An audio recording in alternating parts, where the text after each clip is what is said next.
Annyeong! Today we're going to make Jangjorim.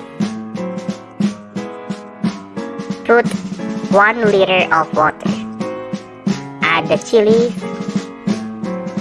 white onion, and add the pork.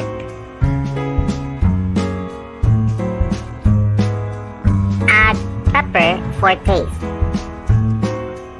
Boil for over an hour until it's reduced. And after boiling, strain through a sieve and add the broth to the pot and boil again. You can shred or tear the pork, but you can also cut it into small pieces. Add 5 to 6 tablespoons of soy sauce into the broth, 2 to 3 tablespoons of sugar. Put back the cut pork.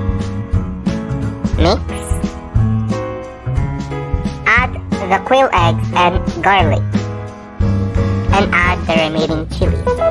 Stir and boil for 5 more minutes. Ta-da! You can now enjoy a quick and easy but yummy Jangjorim.